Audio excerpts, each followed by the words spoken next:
Assalamualaikum warahmatullahi wabarakatuh. Perkenalkan, nama saya Ruhul Kisti dari kelas 3B, Prodi Pendidikan Bahasa dan Sastra Indonesia. Di sini saya mau mereview sebuah buku yang berjudul Seperti Bahagia Kamu Berhak Kecewa, karya Kaputra Amda.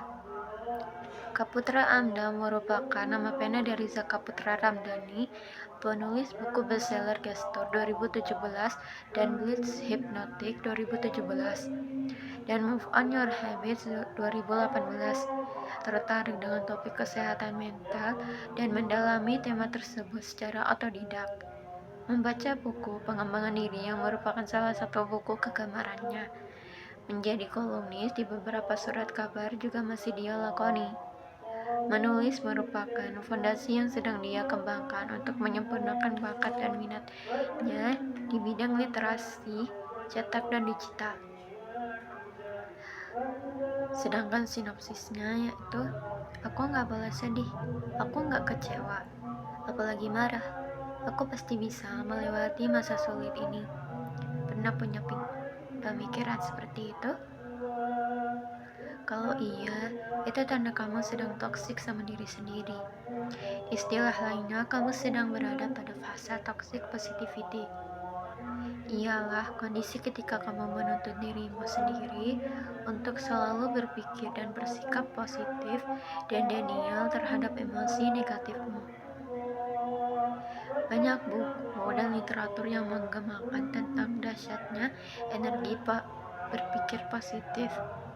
Dari sana disebutkan bahwa sejatinya hidup akan menjadi lebih baik kalau kita bisa melihat segala kejadian dari sisi baik atau positifnya. Benar begitu? Akan kita bahas di dalam buku ini.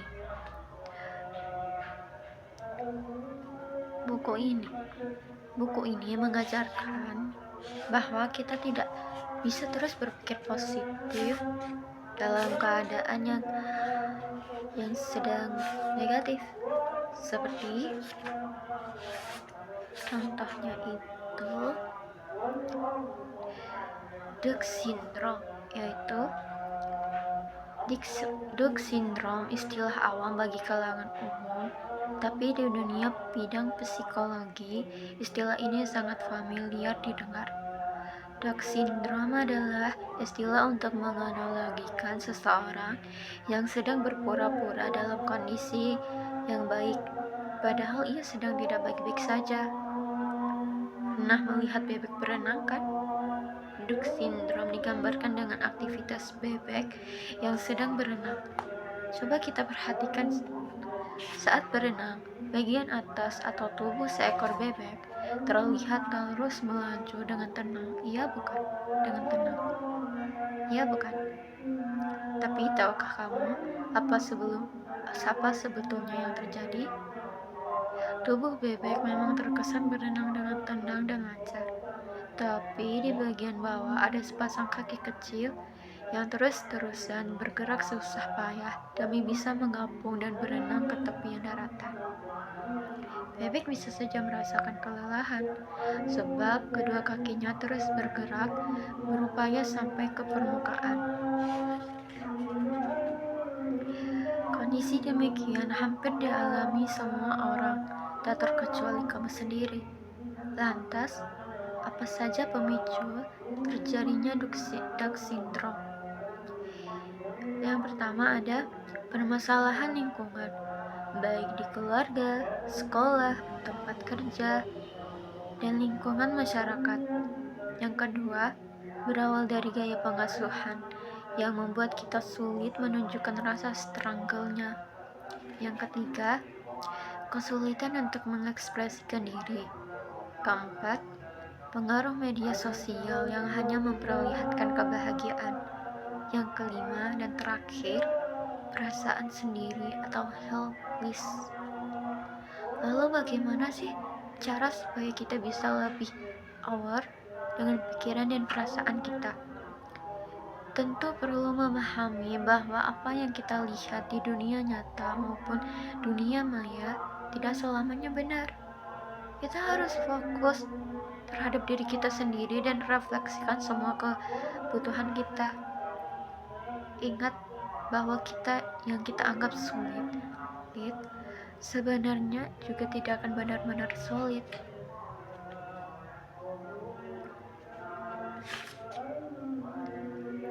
Sedangkan jika untuk berekspektasi itu gimana sih?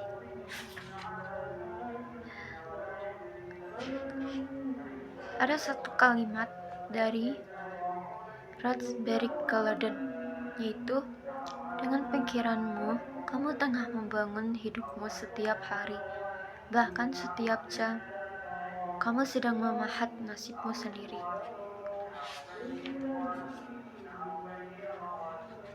Kalau dalam ekspektasi, tentu setiap orang itu punya ekspektasi masing-masing kan? Dan ekspektasinya tentu saja lebih berlawanan dengan apa yang terjadi. Ekspektasi bisa berjalan beriringan dengan dua kondisi berbeda. Yang pertama yaitu teori kebutuhan Maslow menyebutkan bahwa setiap individu yang ada di dunia ini pastilah memiliki paling tidak satu hal yang harus mereka penuhi dalam kehidupan mereka sehari-hari. Salah satunya kebutuhan mendapatkan penghargaan. Yang kedua yaitu bermula dari teori Abraham Maslow di atas. Alasan kita sangat menggebu-gebu untuk memenuhi ekspektasi orang lain kepada kita adalah kita ingin memperoleh penghargaan. Begitu juga sebaliknya. Ada kondisi di mana orang lain berusaha memuaskan ekspektasi kita karena dia ingin memperoleh penghargaan atas apa yang terjadi, atas apa yang telah dia selesaikan. Yang kedua, karena rasa ketergantungan orang lain kepada kita dan sebaliknya. Akan ada kondisi di mana orang lain rela menaruh ekspektasi kepada kita karena mereka percaya dengan kemampuan kita. Mereka bergantung sekali sama kemampuan kita. Sebaliknya, kita menaruh ekspektasi kepada orang lain karena kita percaya dan menggantungkan hasil optimal pada kemampuan orang tersebut. Sampai di sini, mungkin kita akan bertanya pada diri kita, benar juga ya? Ekspektasi tidak berjalan begitu saja tanpa adanya alasan, kemauan, dan kebutuhan. Kita leluasa menaruh ekspektasi kepada orang lain, begitu juga sebaliknya. Kadang didasari karena dua alasan, yakni motivasi untuk dihargai atau kredibilitas atau kepercayaan. Makin ini kan. Sedangkan untuk mengatur dan menyeimbangkan ekspektasi kita, ada beberapa langkah. Yang pertama, bertanyalah kembali. Daripada salah sangka karena terlalu menerka-nerka dan hasilnya malah tidak sesuai atau tidak karuan, akan lebih baik kita konfirmasi kepada orang yang bersangkutan atau sekadar bertanya dengan orang lain. Kedua, ingat ada hal di luar kendali kita. Dalam buku filosofi teras, di sana disebutkan bahwa hal-hal selain pikiran, tindak tanduk, perilaku, dan ucapan kita merupakan hal yang ada di luar kendali diri kita. Singkatnya, adalah hal-hal di bawah kendali kita. Ada hal-hal yang tidak di bawah kendali kita. Prinsip ini disebut dikotomi kendali. Beberapa hal tidak di bawah kendali kita, antara lain tindakan dan opini orang lain, popularitas, kesehatan, kelahiran, dan peristiwa alam. Sedangkan beberapa hal di bawah kendali kita yaitu pertimbangan, opini, atau persepsi kita, keinginan kita, tujuan, segala sesuatu yang merupakan pikiran dan tindakan kita sendiri. Yang ketiga, seimbangkan harapan dan logika. Kita boleh sekali-kali menaruh ekspektasi, tapi jangan terlalu berharap berlebihan, dalam artian juga bukannya kita harus benar-benar menghapus ekspektasi. Kita hanya perlu untuk bisa menyeimbangkan antara realita, harapan, dan logika. Ingat, terlalu berharap, apalagi kepada manusia, tidak sedikit yang ujungnya bakal kecewa. Harapan memang harus ada, tetapi jangan berlebihan. Yang keempat adalah menikmati hidup apa adanya. Poin yang paling penting yakni tanpa terlalu berekspektasi, kita jadi bisa menikmati hidup apa adanya, alias bersyukur dengan keadaan sekarang. Coba kalau kita selalu menaruh ekspektasi pada setiap aspek kehidupan kita, apakah setiap orang yang berpengaruh bagi kita, apakah kita bisa benar-benar menikmati hidup kita? Kebanyakan orang yang berekspektasi, mereka akan membandingkan diri mereka dengan orang lain. Kalau dia bisa itu ya, kok dia bisa dihargai orang lain, kok dia bisa sih melewati semua ujian, sedangkan aku yang tetap di posisi ini itu tidak bisa. Tak terkecuali kita kemudian suka melamun, menghayal, menebak-nebak, bermimpi tinggi dengan apa yang benar-benar tidak bisa kita kendalikan. Membahagiakan diri, yaitu yang pertama ada kita lebih mengenal diri kita sendiri. Batas bahagia kita adalah kita yang bisa mengukur. Ia tidak akan terlihat jika kita terus-menerus hanya membahagiakan orang lain. Bahagiakan diri kita terlebih dahulu. Dengannya kita lebih dapat mengenal diri kita sendiri. Yang kedua, menumbuhkan rasa peka terhadap diri sendiri. Peka tidak melulu tentang bagaimana harusnya kita memperlakukan orang di sekitar kita, tapi dengan membahagiakan diri sendiri berarti kita mencoba untuk peka terhadap kebutuhan apa yang saat ini kita harus lakukan. Istirahatkah atau tidurkah, bertemu psikologkah, curhat dengan orang tuakah, menangiskah, atau hanya kita yang paham dengan diri kita. Ketiga, membahagiakan diri sendiri adalah kunci membahagiakan orang lain. Kok bisa ya? Coba deh kita bandingkan. Apakah kita lebih semangat bekerja saat kenyang atau saat lapar? Mana yang lebih segar, orang yang bangun tidur selama 7 jam atau orang yang baru bangun tidur setelah begadang? Bukannya keduanya sama-sama bangun pukul 5 pagi? Tentu kita akan semangat bekerja saat kita sudah merasa kenyang, juga lebih segar setelah bangun dari tidur yang cukup waktu. Bahagiakan diri kita dahulu, cukupkan kebutuhan kita dahulu, rasakan apa yang kita perlukan terlebih dahulu, baru kemudian kita bisa dengan senang hati membantu orang di sekitar. Semakin kita bisa mengendalikan kebahagiaan dalam hidup,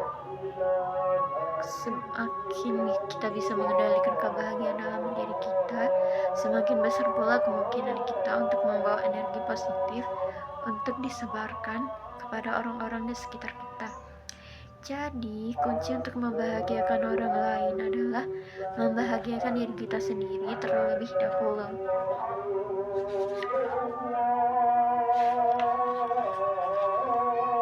Di saat banyak tuntutan dan keinginan yang harus diraih, kadang kita jadi lupa sama diri sendiri, bahwa kita harus menyisihkan waktu untuk membahagiakan diri kita, dan melakukan apa-apa yang membuat kita bahagia.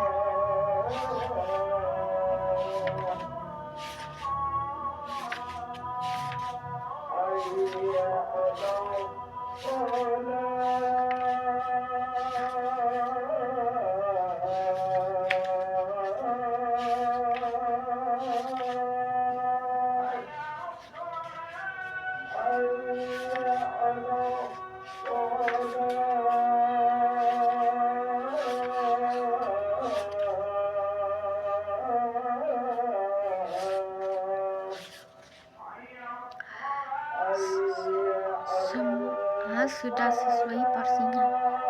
Di bab 10 yang berjudul Semua sudah sesuai porsinya. Kalau aku menilai diriku dengan rendah, maka aku tidak boleh membiarkan orang lain menilaiku dengan rendah juga.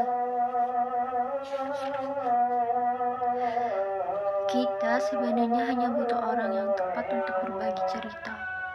Orang yang bisa memahami kondisi emosi kita untuk tidak sekedar memberi semangat belaka. Pengakuan dari orang lain mengenai kondisi emosi kita sangat penting untuk merawat mental dan psikologis kita, sehingga kita tidak terbelenggu dalam kondisi yang hanya menyesali keadaan. Rahma, sebagaimana saya kisahkan di atas, sedang merasa sangat kecewa dengan kondisi yang ia alami. Dia jadi minder, sedih, bahkan tidak bersemangat saat bekerja. Untungnya dia ditemani oleh orang yang tepat, yaitu Pak Rusdi, yang sangat friendly people. Pak Rusdi mampu memvalidasi perasaan yang sedang dialami oleh Rahma. Dia mempersilahkan Rahma untuk bersedih, kecewa, tapi tidak untuk minder. Lalu poin pentingnya, dalam kondisi apapun, bersyukur adalah kunci yang tepat untuk menetralisasikan kembali suasana emosi negatif. Jadi stop insecure dan mulai bersyukur. Kenapa ya aku sudah kerja? Kenapa ya aku sudah kerja siang malam? Tapi ya hasilnya segini-gini aja. Teman-teman aku sudah jadi PNS, polisi, pengusaha. Aku masih di sini terus. Kita pasti memiliki kekhawatiran akan masa depan kita. Kita mungkin juga minder dengan keadaan kita sekarang.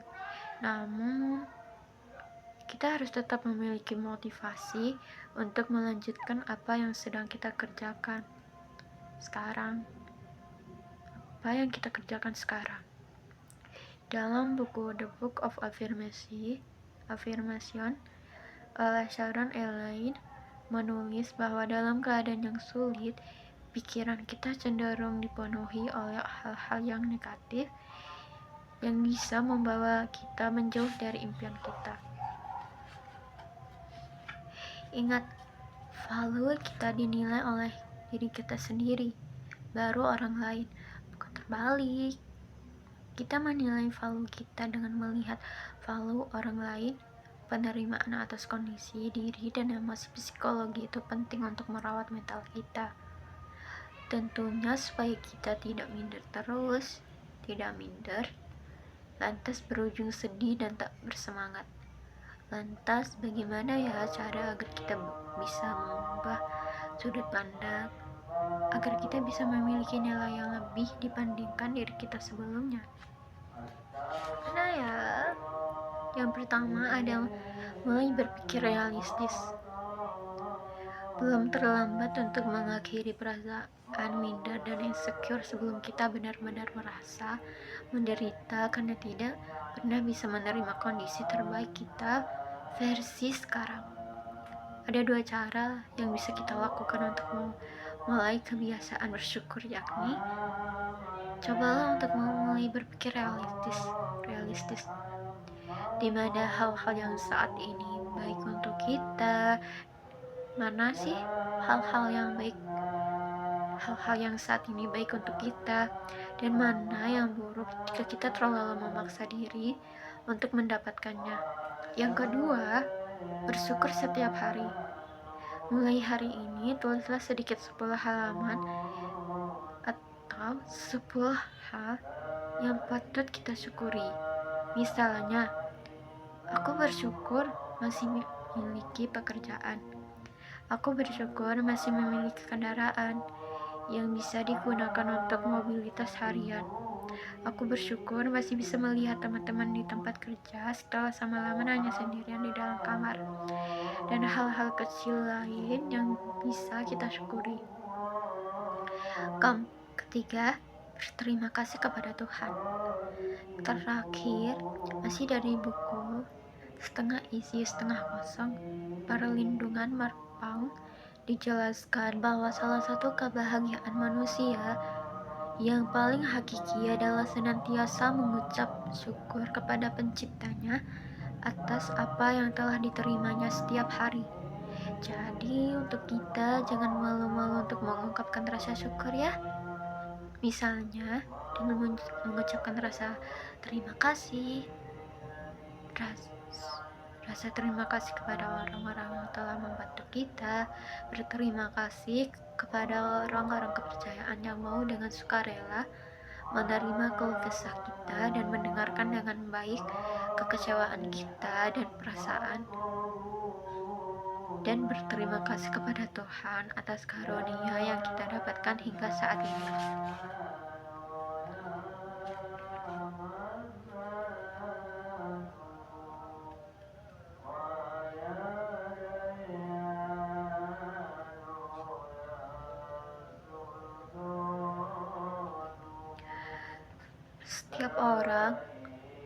Setiap orang memiliki cara mengatasi kesedihan yang berbeda. Lantas, bagaimana sebaiknya kita meluapkan emosi kesedihan, kekecewaan, ketakutan agar kita tidak salah mengambil tindakan? Yang pertama ada beberapa cara sehat yang bisa kita lakukan saat merasakan emosi negatif. Yang pertama yaitu validasi atau terima kenyataan sedih. Terimalah kesedihan dan air mata seperti kamu menerima kebahagiaan dan canda tawa. Kurang lebih begitulah analogi mudah untuk tahapan ini. Menerima kenyataan bahwa kita sedang sedih adalah tahap awal supaya kita tahu apa yang harus kita lakukan. Perlahan kamu harus mencoba berdamai dengan keadaan yang sedang terjadi. Untuk suatu kejadian yang sangat menyakitkan dan pedih, kamu memang harus beradaptasi dengan rasa sakit hati yang tidak terukur. Tapi dengan menerima kesedihan, keadaan, kamu akan punya kekuatan untuk beradaptasi dengan rasa kecewa, sakit, takut, sehingga kamu menemukan jalan untuk melewati semuanya. Yang kedua, menangis. Kesedihan tidak selalu bisa kita ungkapkan dengan kata-kata, dan menangis adalah salah satu bentuk media untuk mengekspresikan dan mengkomunikasikan emosi negatif baik kepada dirimu sendiri maupun orang lain. Dengan menangis, kamu telah memvalidasi bahwa dirimu sedang bersedih, kecewa, bahkan merasa takut akan suatu hal. Yang ketiga, memeluk diri sendiri. Saya pernah ditanya oleh seorang teman. Kebetulan dia anak yatim dan hanya tinggal bersama neneknya. Ibunya bekerja sebagai TKI di Tanah Melayu, Malaysia. Dia bertanya, "Kalau kamu lagi sedih, biasanya kamu ngapain?" Aku menjawab, "Ya, menyendiri. Aku merasa lebih baik setelah melakukan itu. Kadang bisa tidur seharian tanpa melakukan apa-apa. Sesimpel itu. Nanti mood datang lagi walaupun gak 100%. Perasaan sedih itu bisa hilang." Jawabku. Aku bertanya kembali, "Tapi aku merasa lebih baik. Kenapa emang?" Saya melihat dari raut wajahnya. Rindra, teman saya ini, juga menyimpan perasaan bingung, sedih, tapi saat itu saya belum berani bertanya apa-apa tentang yang sedang dia alami. Tetapi Rindra tiba-tiba saja bercerita, Aku lagi sedih sebenarnya, tapi aku nggak bisa cerita sama kamu penyebabnya. Aku sama kayak kamu, lebih suka menyendiri kalau sudah mentok atau terpojok dan pasrah. Sudah melakukan usaha yang maksimal, tapi keadaan gak kunjung berpihak. Mau cerita ke orang lain atau keluarga pun kadang enggan. Ada satu atau dua hal yang aku lebih senang menyimpannya sendiri, meskipun gak mudah.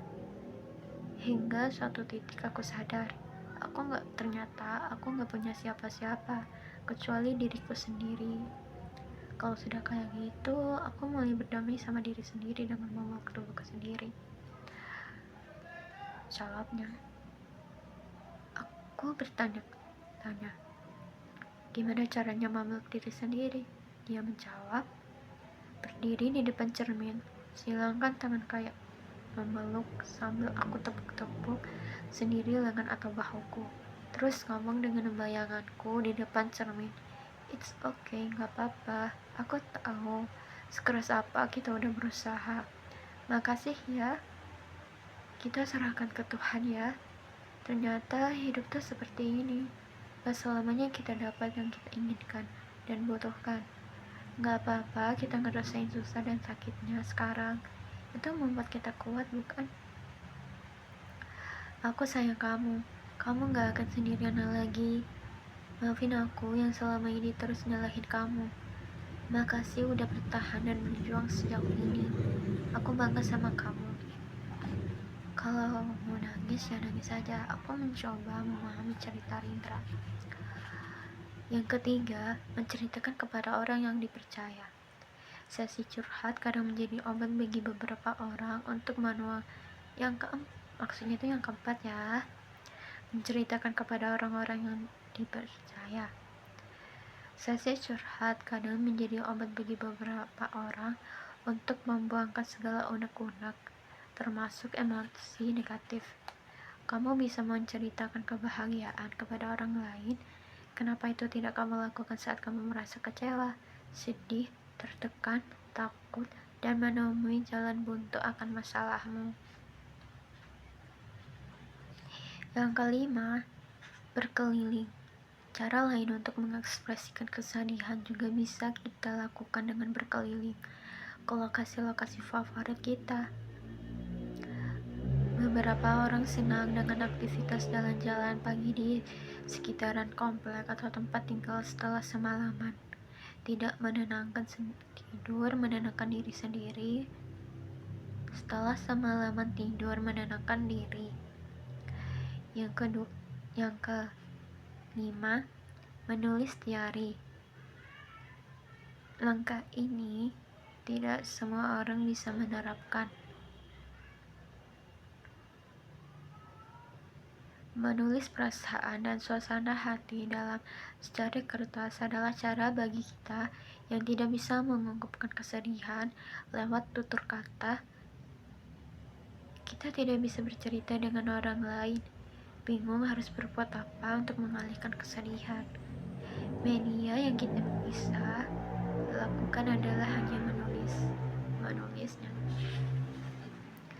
Mungkin itu saja yang dapat saya sampaikan. Terima kasih.